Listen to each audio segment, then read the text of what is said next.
You can see different types of assets that it did not necessarily make sense for someone to go through an IPO type transaction to offer them. But assuming the SEC does start to regulate more in a way that it allows for a more fluid and efficient way to do those tokenizations, that will unlock classes of assets that there's not a good traditional market analog for.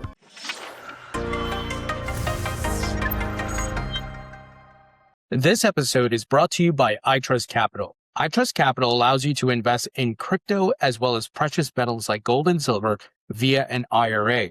And this gives you huge tax advantages. So you can invest in over 90 crypto assets, including Bitcoin, Ethereum, XRP, Solana, and many more. You also get access to stablecoins such as Circle's USDC and Ripple's RLUSD.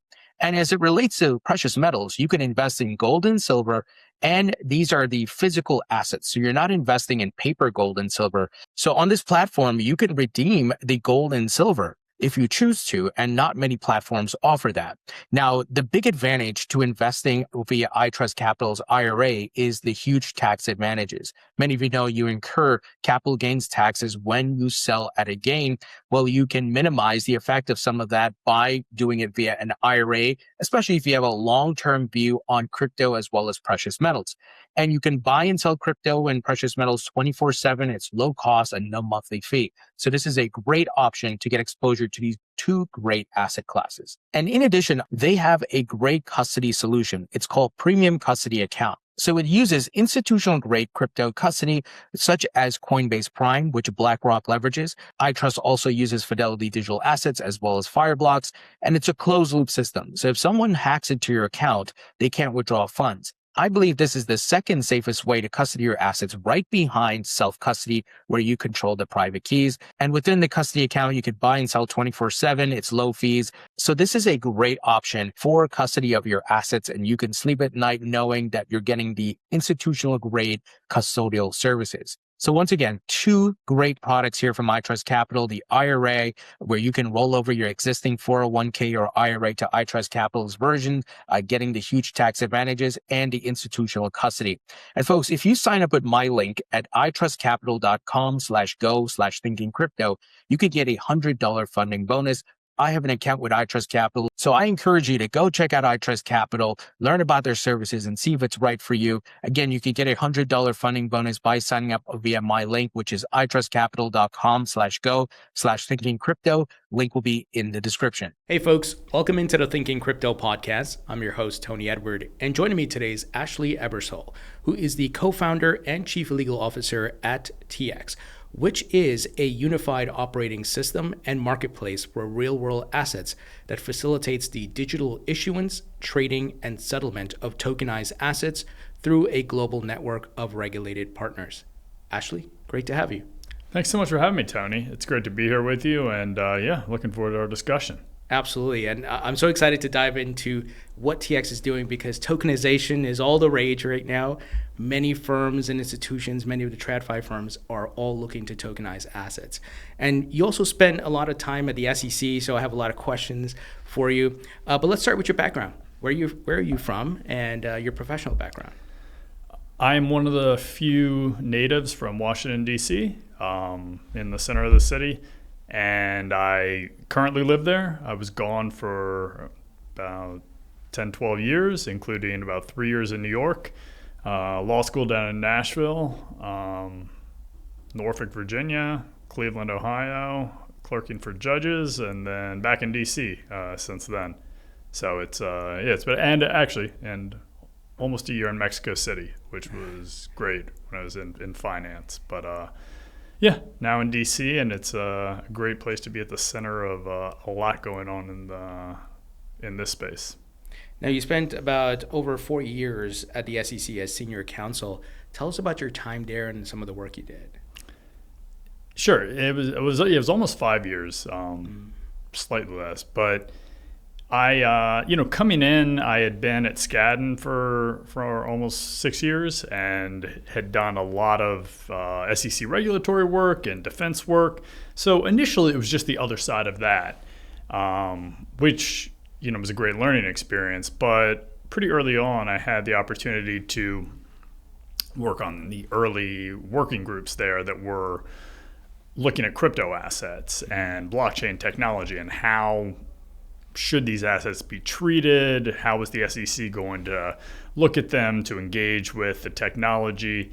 Members of our working group issued the Dow report in the summer of 2017 that established the SEC has jurisdiction over it. If it's a security, it doesn't matter what the underlying technology is by which it's being offered.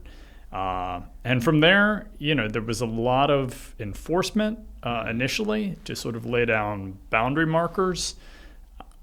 I candidly thought it would shift at some point to doing the prescriptive work of regulation. It didn't while I was there. It seems that work is finally starting now, which is great. Paul Atkins is a visionary leader there, and he really sees the potential of this technology and is finally leading the hard work to modernize the markets. So it's been quite a journey for the SEC, and you worked under the tenure of the two chairs, Mary Jo White as well as Jay Clayton, and I know this technology was still very young back then, and everyone was trying to figure out what is it, how does it work. So was it the natural progression, over the years that everybody was figuring out, the regulators, and now, to your point, under Chair Atkins, we're now getting some of the rulemaking and guidance and so forth? I think that is the natural progression. We're missing about 4 years where the SEC was really no other way to put it other than hostile. Yeah. And that was a huge missed opportunity. I was at a law firm at that time leading the crypto practice.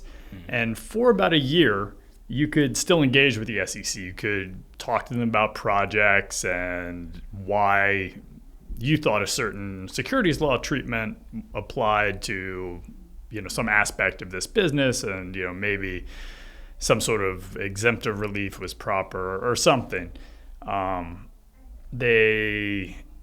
Those meetings became impossible to schedule eventually after Chair Gensler got there, and you couldn't have them. So that had two real effects. I mean, they lost the opportunity to do the regulatory work, so we're way behind where we could be.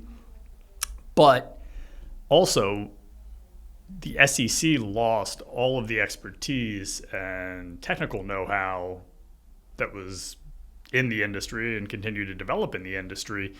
Had there been a fluid conversation, the SEC would have stayed abreast of all that rather than having to read about it. It was really a shame.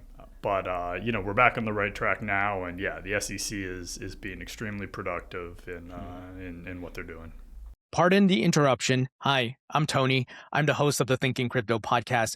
I wanted to ask you if you can please support the podcast by hitting the like button, subscribing if you haven't as yet. You can leave a comment below as well. And if you're listening on a podcast platform such as Spotify, Apple, or wherever you get your podcasts, please be sure to follow and hit the 5-star rating. I'll let you get back to the content. Thank you so much. Now, you are obviously in the legal field as counsel and these things.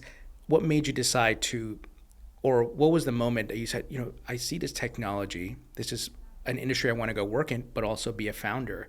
What was your aha moment? I think once I started working with the technology more deeply, I left BCLP, the law firm, in summer of 22 to become general counsel at 0x, the big DeFi platform. And that was really, I guess, sort of the leap of leaving a very familiar environment for me by that point of law firms to go to a startup and learn all their technology as best I could. I mean, don't look at me to code anything, but to understand the technology and what it could do. And really that really just cemented my focus on certainly stay abreast of all the financial regulatory laws, all the securities laws, and developments there. That's just necessary. But having this specific application in the crypto space, it really introduces problems that are They just don't exist anywhere else. And it makes it really interesting. That's why I got into it, the SEC in the first place. You're back to the early days of the securities laws to see a lot of the scenarios that have played out in this industry where you had read about them in, legal textbooks and be like, well, yeah, but when could that ever happen? But it did happen then in the crypto industry, because it was a technology that was just growing and just sort of getting its footing. It's been extremely interesting and continues to be. So on that note, the Howey test, right, served its purpose for the time period that it was in, and the type of products we have, stocks and so forth. But with crypto coming along with tokens that are on distributed networks across the globe, do you believe the Howey test needs to be expanded to include tokens and coins, or a separate test has to be created for these instruments? So it's just the nature of securities law, and this is not going to be a satisfying explanation for a lot of people in the industry. But it's just the nature of securities law that it's principles based. So even though the Howey test was about orange groves in Florida and people investing in them, you can't just say, well, yeah, but these aren't oranges, so it doesn't apply. I mean, the ideas apply. At the same time, I do think there's a lot that hasn't been clear about the way the SEC has applied it. A lot of damage was done by the very aggressive 4 years under Chairman Gensler, where there were legal theories advanced that just did not have any basis in existing law. And it was a sort of, essentially, the best way to describe it is they were trying to come up with new legal theories of why crypto tokens themselves were securities. Right. There's absolutely no law for that. The law is around selling an opportunity to investors of, you invest in this opportunity, we're going to do the work to develop it, you're going to reap the proceeds. That's the sort of simplest way to explain Howey. Whether you're investing in a token-based project, whether you're investing in orange groves, whatever. They tried to come up with things like, well, it's not actually just that scenario. It's right. The token itself can be a security because everything that's said in marketing that scenario gets somehow physically embodied in the token and travels with the token. Like that, there's no law for that. You hold a physical share of IBM. I could buy it from you for $5 and you give it to me, like that, is not, we haven't done anything that violated the law there, and you also didn't, you transferred ownership of a security because you handed me the share certificate. The share certificate itself wasn't the security. If you had told me, hey, I'm supposed to become chairman of IBM tomorrow, and I'm going to do all these new things. And so you as an IBM stockholder are really going to profit. You should buy this share from me for an inflated price. And that would start to look more like a securities transaction because there's promises being made, representations about what you're going to do.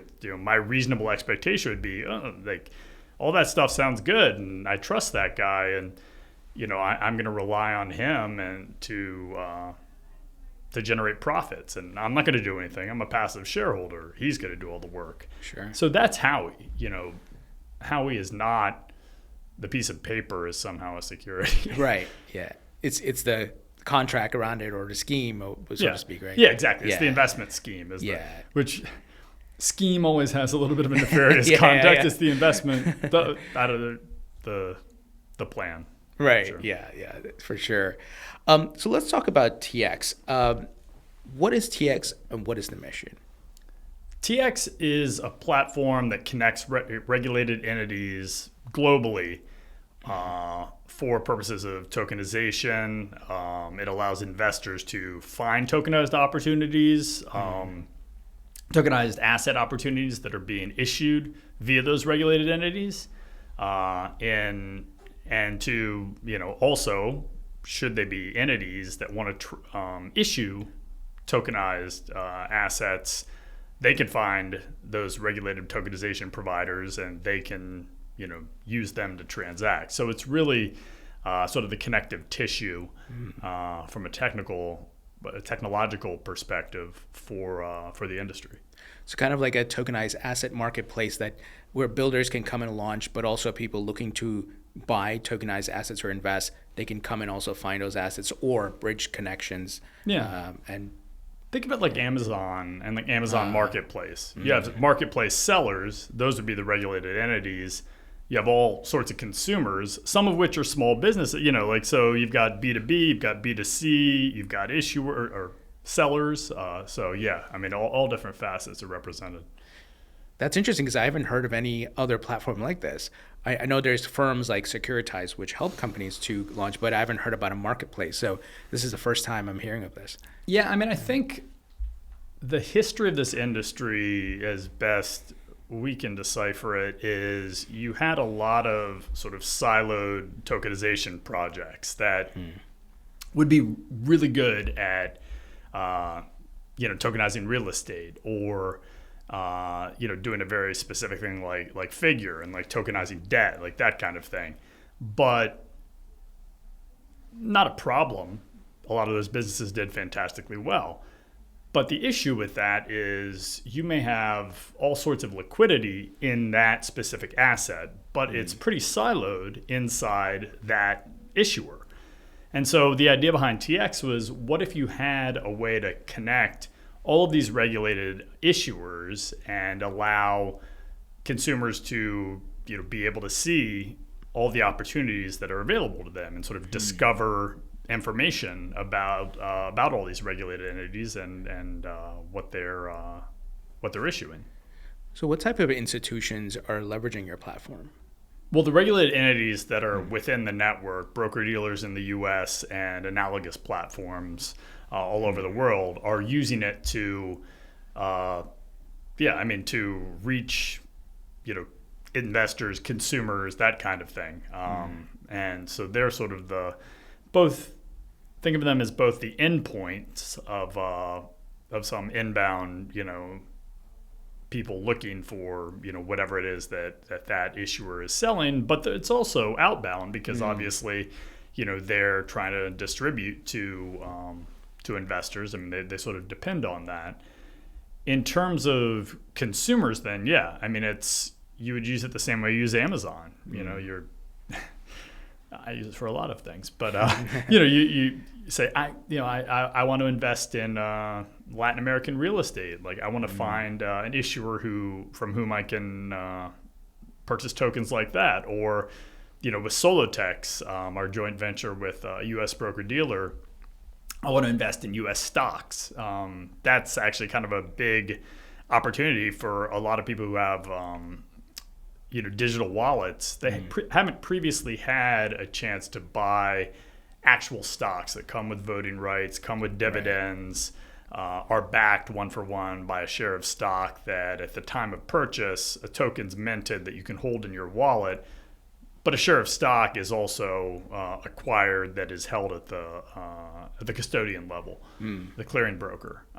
So it opens up different asset classes to folks who, want to transact out of their digital wallets. And studies show that for certain age cohorts, they may not have a traditional financial account when they get to the mindset of, I heard I should look at buying stocks. I heard stock market's a good place to be.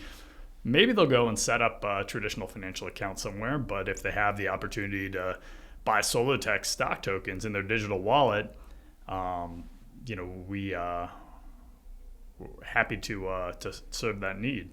So it sounds like it's a international platform, so folks from different parts of the world, institutions as well as customers, can come and participate?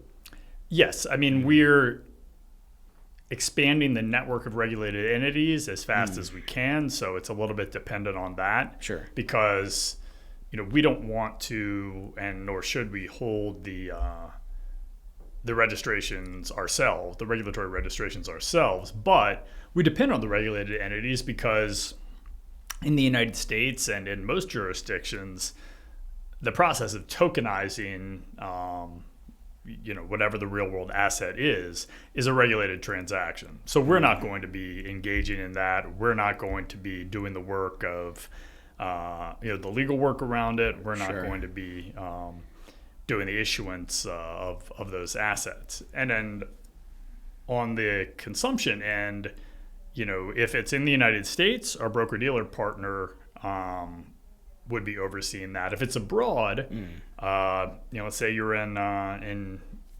the Middle East, you're in Dubai, a VARA regulated entity would be ensuring that people who want to come in on the ground in Dubai and buy assets from one of these other markets, that's all done in compliance with the applicable local laws.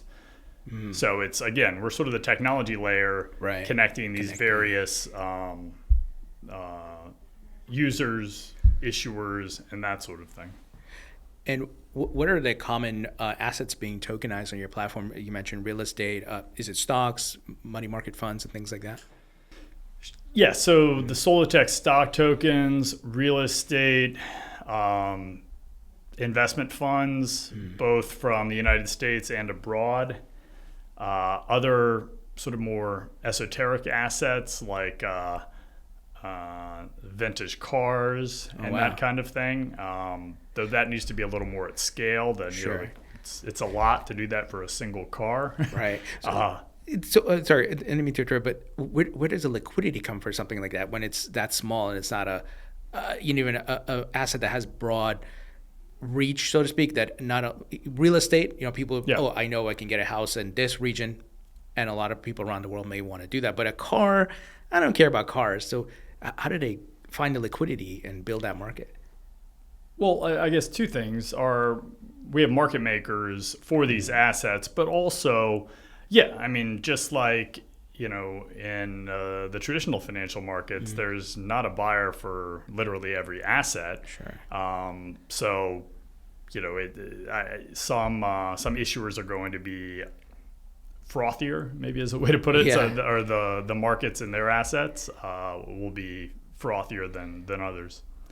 And there will not be. I do not think there would be an individual car. It would be, an issuer says, I've got a collection fleet or something. Yeah. I would think. But and then there's currency instruments, there's foreign and domestic debt, intellectual property rights, including like streaming rights and the right to revenue streams associated with streaming, that kind of thing, which starts to look more like a structured finance deal. But it's really anything that the issuer wants to put on chain. And you mentioned, you don't get involved with the issuance and the laws and so forth based on jurisdictions. So is it up to let's say I want to go invest in a certain asset that's tokenized on the platform, and it comes from an institution in China or in whatever country. Just an example. China's probably not a... Okay. Or Hong Kong, or let's put it another country, Singapore. Are there like verifications that are done so I know this is indeed this institution, here's where the assets custodied? Walk us through that process of how do I verify these things?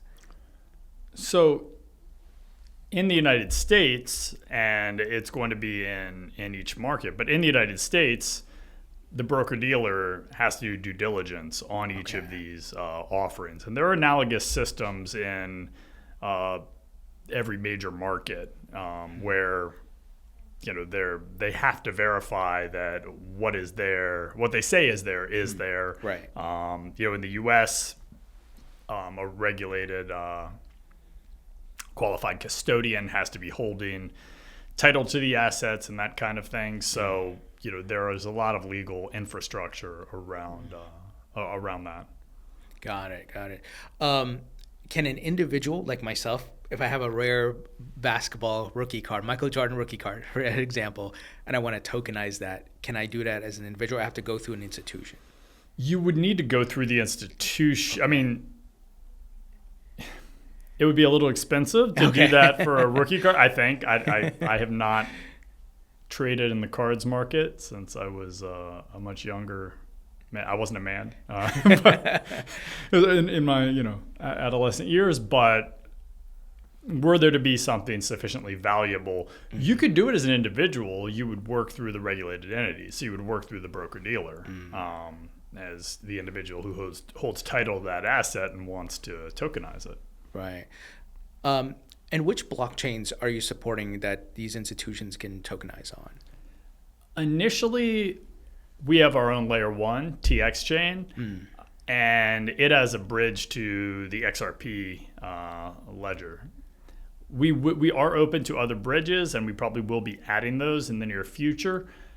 But the reason we were most comfortable for now sticking with the TX chain is that TX tokens, so this will be all of the tokenized assets initially that are issued on TX, are smart tokens. We presented this to the SEC during our meeting with the Crypto Task Force a month or two ago. And what smart token means is that they can be routed by smart contracts, just like most other crypto tokens, but the token itself on the TX chain also has the ability to be programmed. So you can program into that token. This token can only be transferred to an address that's on this whitelist, or this token cannot be held in a jurisdiction that's on this sanctioned, countries list, like that kind of thing. Sure. So, some of that can be done purely natively on chain. Some of it requires interaction with oracles, but it's one of the really cool aspects of TX chain that I think, a little bit of a law nerd in me, thinks it's really cool because I'm like, that would take, checking the jurisdiction of all these people. Otherwise, you have to put in IP blocking and stuff, but if you can have it natively in the token, that solves a lot of problems. And that's why we were talking to the SEC about it, presenting it to them, just because we think it has a lot of applications and from a regulatory perspective too. I know the SEC, if I'm not mistaken, they're currently working on tokenizing or rules for tokenization of assets. Do you have any insights there, anything that you know of, and when we may see that? And is it kind of related to what you were asking them for? We weren't really asking them for them. We were more presenting to them. But the reporting around the innovation exemption that was talked about again, about a month or two ago, was that they were close to allowing trading in, some blockchain-based stocks and that kind of thing. But again, the reporting was that there were concerns around the ability to police things like restricting transfer of tokens to, certain defined parties or walling off certain jurisdictions, that kind of thing. So I'm not close enough to the agency to know precisely where that stands currently. I will say TX tokens could solve a lot of those problems. Sure. So, maybe we're open to another conversation if we could be helpful.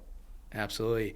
Can those tokens be used in DeFi, or is it still too early, or we need, the regulatory clarity to determine that? You're talking about like the Solotech stock tokens? Yeah. So we're really early on stock tokens.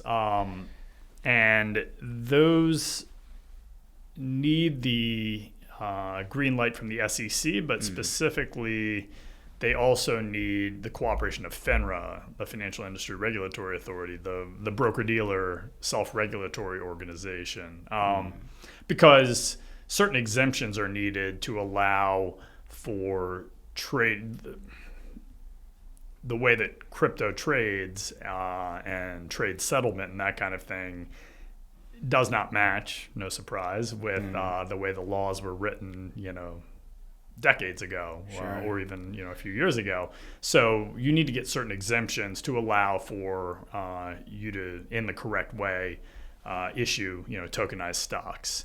So our broker-dealer partner Texture has had those conversations, but the end of those is that in the initial phase, the stock tokens can be sold, held in your digital wallet.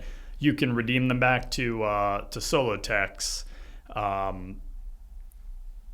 We believe that in phase 2 of the Solotex project and of tokenization in general, additional secondary market trading may be possible, but that's probably not going to be there right at the beginning.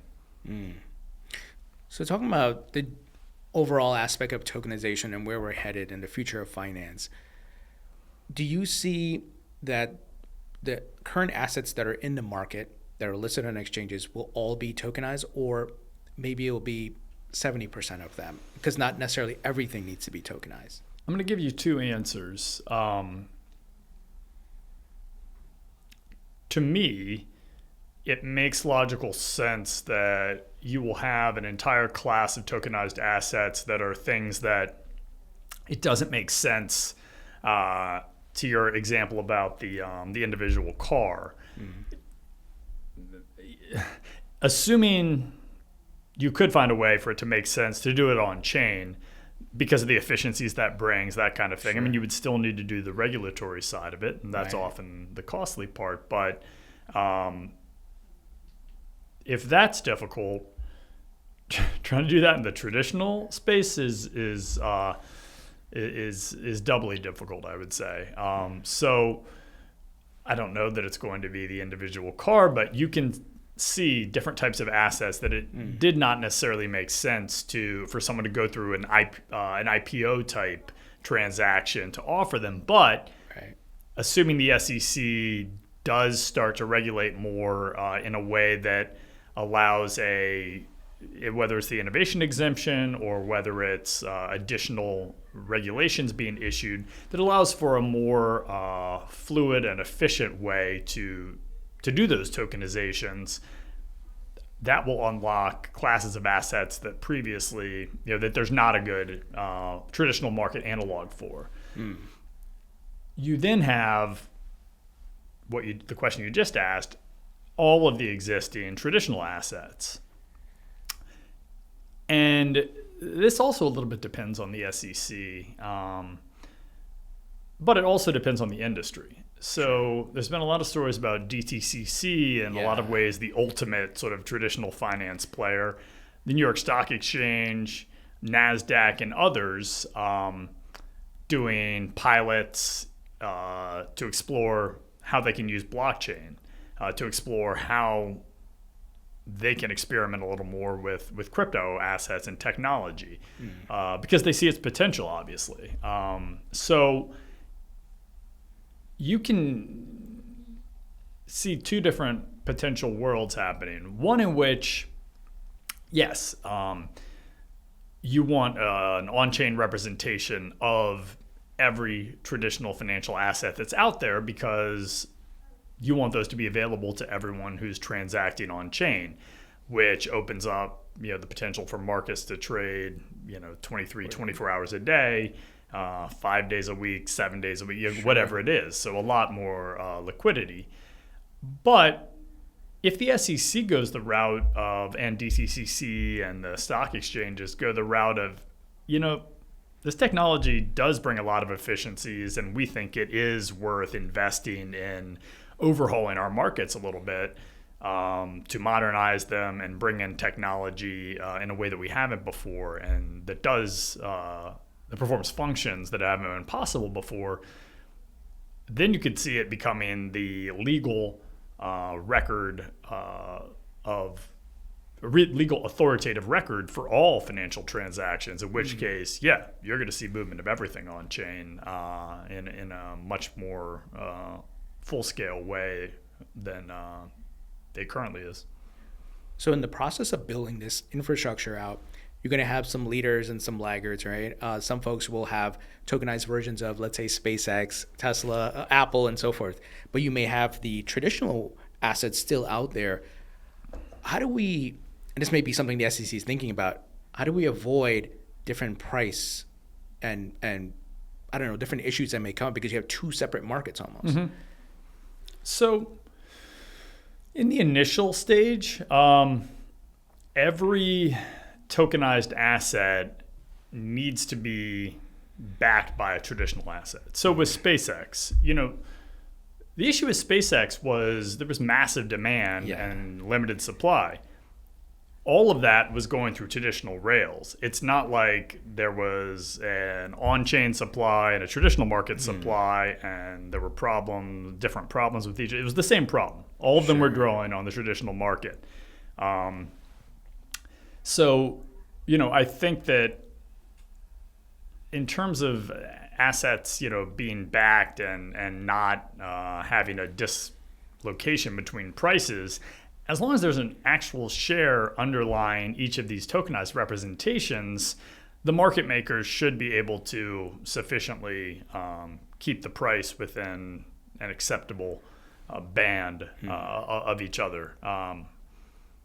Possible that things come up that were unforeseen, but as long as the underlying share is still there, it's difficult to see. I think if we do get to a world where you've got on-chain traditional stocks and then the tokenized representations still there in a parallel market, and the on-chain can now settle as quickly as the tokenized representations, I don't know. It'd be interesting to watch. We're not there yet. I think if we get to a world where we do really have parallel markets, probably you're going to start to see one, potentially being priced more as a derivative. I don't know. It'll be interesting to watch and to think through. I'm sure some people are going to try to arbitrage trade it. As the arbitrage isn't there already. Yeah. It's fascinating.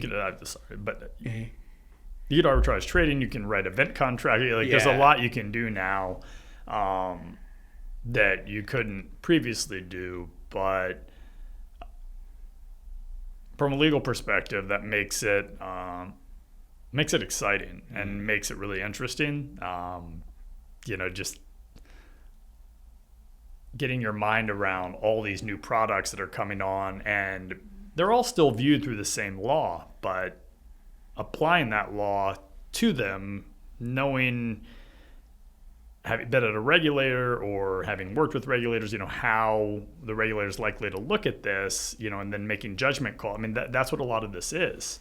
But it's an interesting place to be.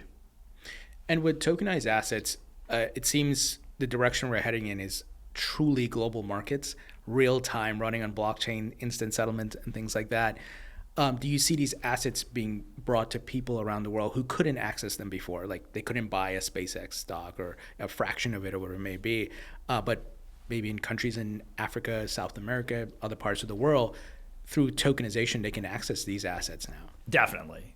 And there's massive interest abroad. We have these conversations with regulated entities outside the U.S. All the time. And one of the things they're most interested in is how do we get access to Solotex? How do we get access to U.S. stocks? Yeah, because to your point, it's not like a citizen of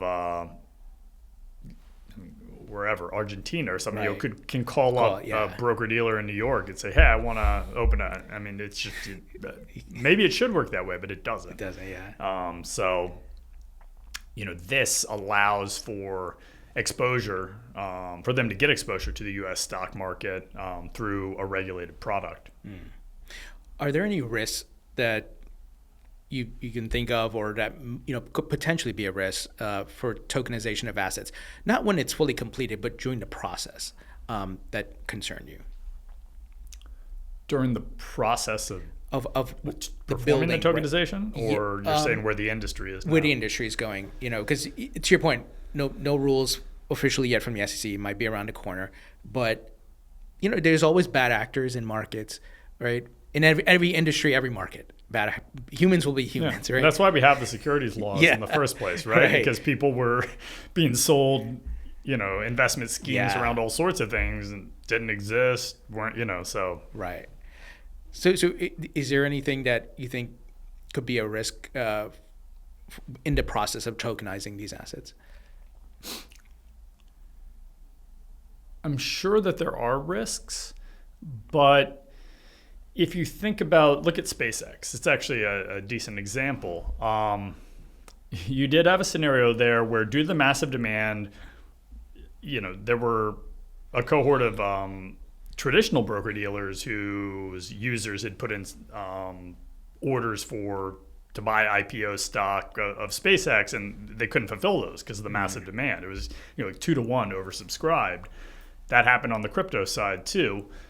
The crypto side, a lot of it was dependent on a broker-dealer having access to those shares, and they pre-sold participation in those shares on the expectation that they'd be able to access the actual underlying shares and would be able to fulfill those orders. It was done a little bit differently. On the traditional side, the way that usually happens is you put in a conditional order, like an indication of interest. It's like a conditional order that says, if I can get 20 shares of this, I would like to buy that. And, your money stays in your account. If they can fulfill the order, your money moves and that transaction is executed.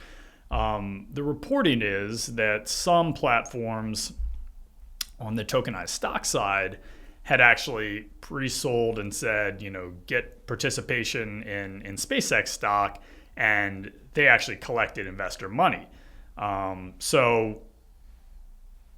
When they didn't get the shares to underlie those stocks and issue them, the investors were disappointed, understandably. They had to refund the investors' money and stuff. So it's not like people lost money. To me, it's sort of an informational lesson to be learned of investors have to know exactly what they're buying. They have to do reading or let Claude do reading for them on exactly what they're buying and what the risks are. Am I 100% going to get these shares? Hopefully it'll tell no, if that's there in the disclosures.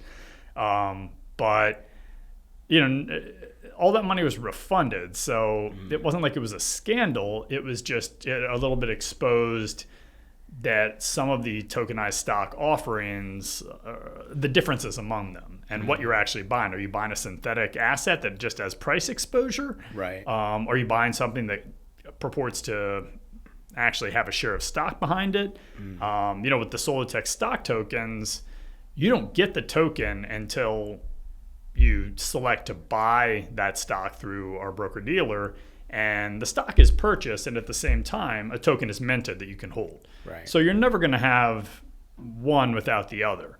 And so I think with an IPO like this and transacting in advance of it, things might have gotten a little ahead of themselves, but I see that as more a lesson than some sort of tragic occurrence. Right. Yeah. Poor execution, maybe. Yeah. That type of thing. Well, and maybe it's tragic you didn't get into SpaceX at that price. I mean, I think it's actually below that price now. Yeah. Well, on that note, do you see in the future, given that all these assets are coming on chain, that companies are going to IPO on chain versus the traditional way? I think you're likely to have, actually sort of initially what we talked about, you're likely to have companies in the same way that you can have an IPO and you can have it IPO in the US and also simultaneously have like an ADR, American Depository Receipt, issued abroad. Or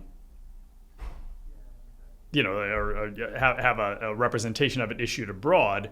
You might see things like that where these two different markets, I said ADR. ADR is actually for foreign companies to access the US market, but you could go public on the London Stock Exchange, New York Stock Exchange, right, if you were sufficiently big. But I think you will have pools of equity reserved for on-chain, pools for traditional, and we may get to a world, we talked about if the institutions and the major markets all move towards on-chain infrastructure. Yeah, I mean, then exactly what you said, on-chain IPOs will be how you do an IPO.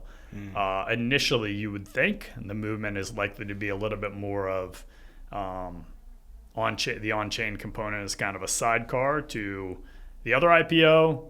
Maybe that becomes the main IPO and the traditional is a side, so we'll see how it plays out. Do you think individuals, let's say an Elon Musk decides to tokenize himself, that might be a thing? Her ownership? Or it's like you can bet on him in a certain way. Maybe it's more on the meme coin side of things versus... It sounds like a prediction market type thing. But in a world of tokens can be issued and things can be monetized, why not? Yeah, I mean, look, you could. I joked about prediction market. Like, sure, I'm sure there's probably a contract out there.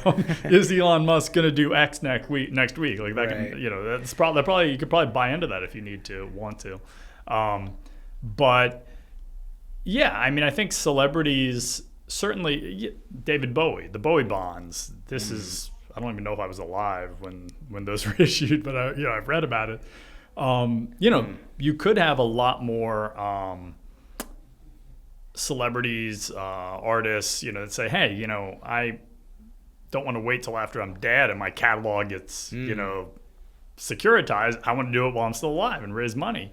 And so you would, quote unquote, get a piece of them, in terms of what they're producing and the revenue from that and that kind of thing. And I think the Bowie, he had to sell, if memory serves, that had to be done through an SPV, special purpose vehicle. And he had to the rights had to transfer to that, and then they were issued out of that. So you'd probably see something analogous happening now. A lot of tokenized assets are done via an SPV-like structure because, there's not, for several reasons, for legal removal from the actual asset, for ease of actually just saying this is what is being fractionalized because we set up this SPV and you're just selling interest in the SPV rather than something getting really messy.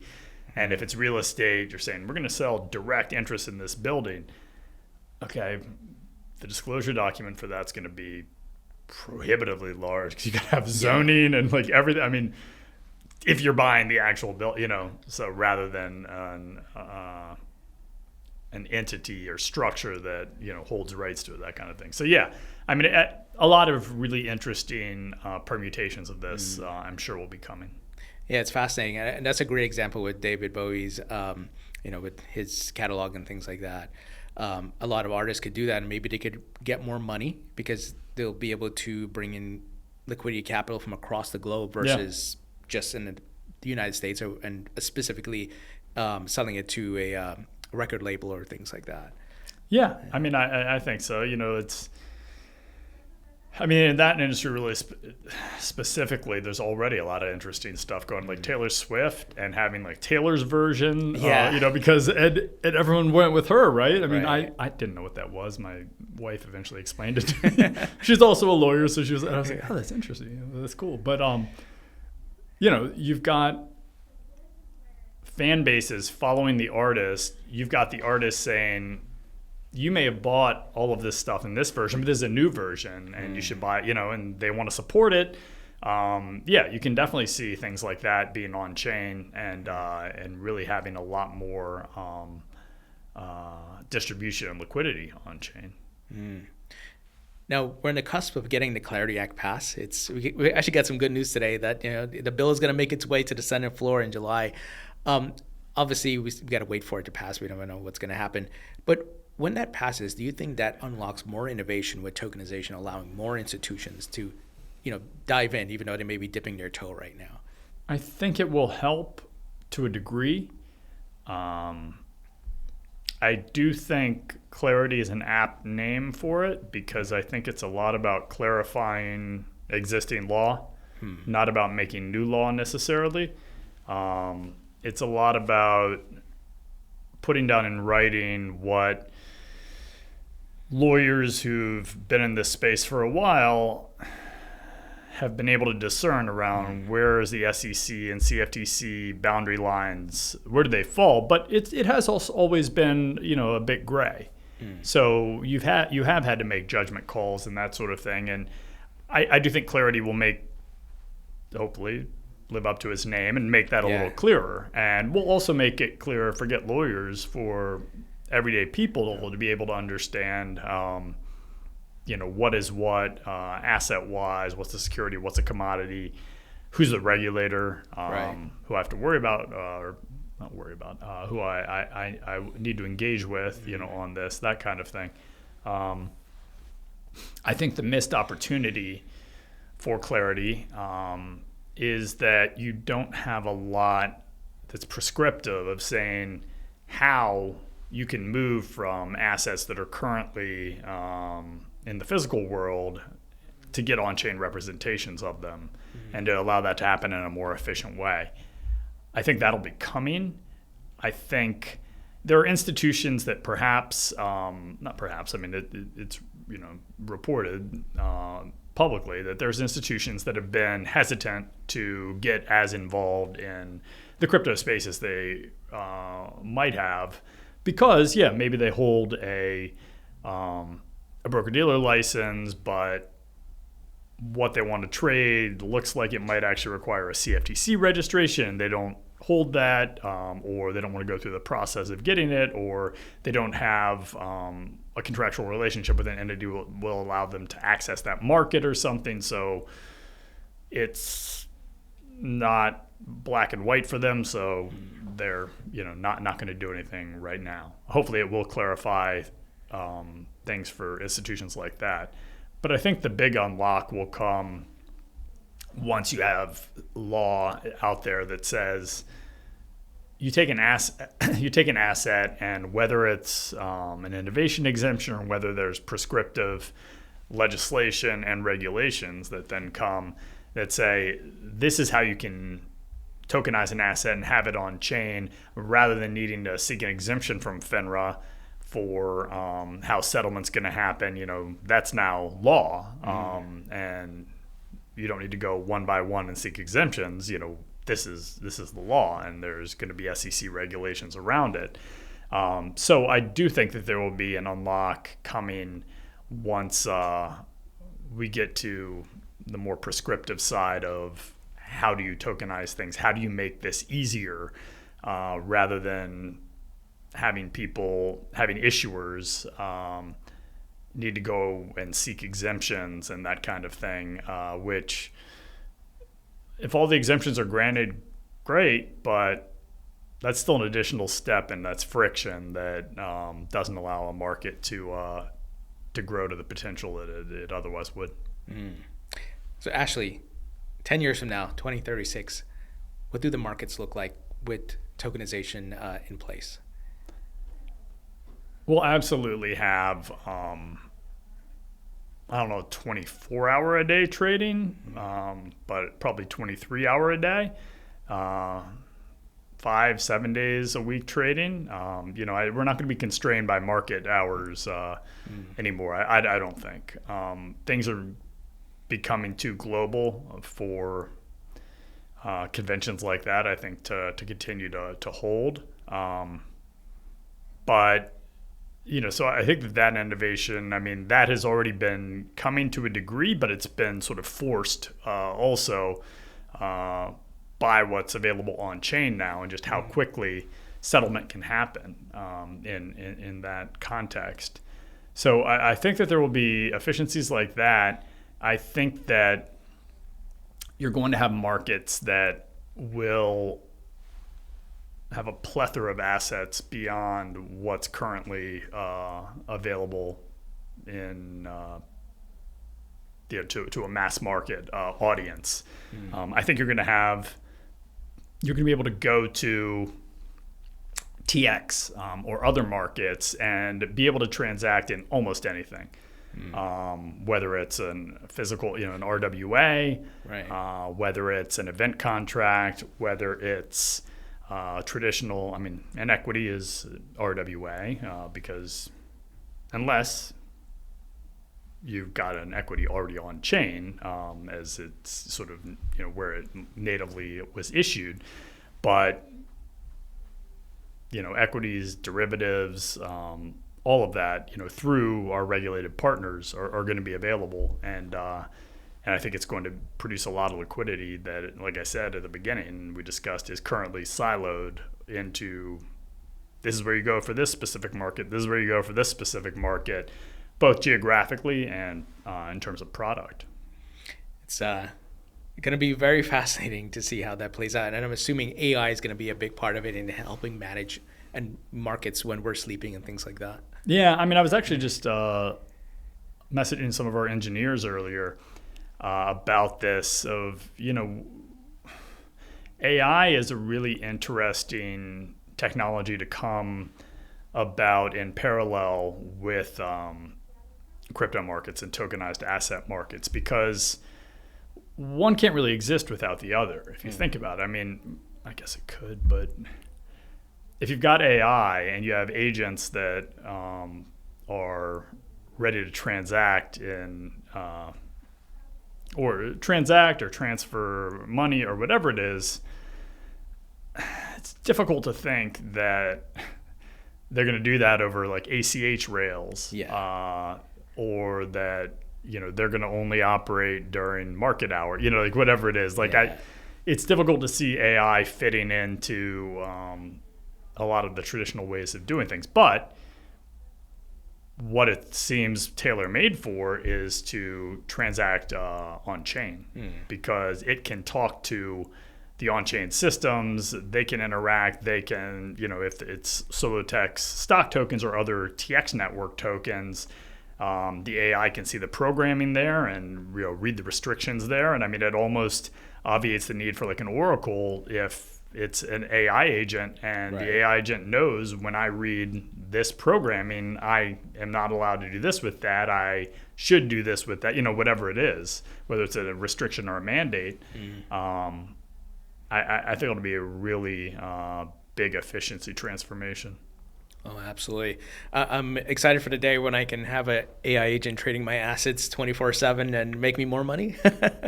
Hopefully. Hopefully. Yeah, I mean, I would probably still, I don't know.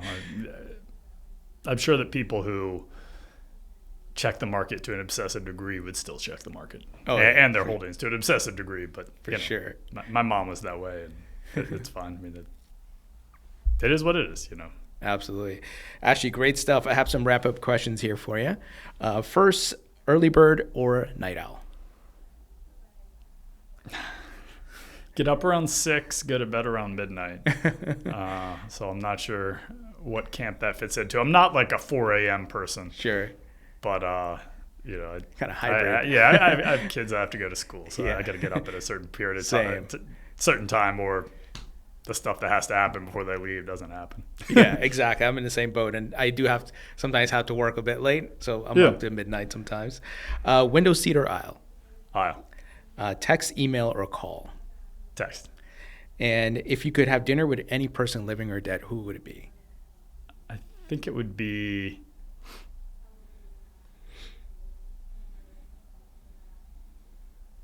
Jeff Bezos. Jeff Bezos. That's a good one. I always think about that photo of Jeff where he's in the old Amazon office with a spray painted banner. I just think I remember when Amazon first came into being, and I was, I don't know, when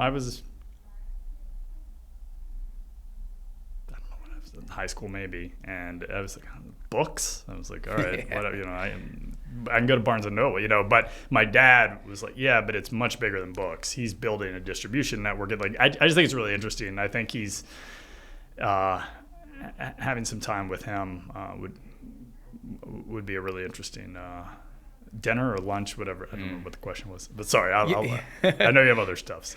So, favorite city in the world? Mexico City. And best advice you've ever gotten? I think the best advice is know what you want and go get it. And I think that's true in any regard. If there's something that you think is right, and that you think has potential, and you think that to the exclusion of other things, pursue it. If there is a person you think you should be with, and don't break any laws, but make it happen. Right. You know, if there's something like a house that you think you should get, you know, find a way. I mean, life is too short to have regrets, and it's too short not to work on trying to make everything a reality. Great advice. Ashley, absolute pleasure. Love what you and the folks at TX are doing. Thank you so much for taking the time. Thanks so much. This was a lot of fun, and I'm really excited to have another conversation once TX is up and live, and we can show you everything. I mean, the app's supposed to be out this week, so I have it on my phone already. It's cool, and I can't wait for everyone else to see it. So we're recording this on Wednesday, June 24th. So the app you mentioned will be going live this week. So I'll put links in the description for folks to check it out. Thank you so much for tuning in. Please hit the like button, subscribe if you haven't as yet. If you're listening on a podcast platform such as Spotify or Apple, please follow and leave a 5-star rating.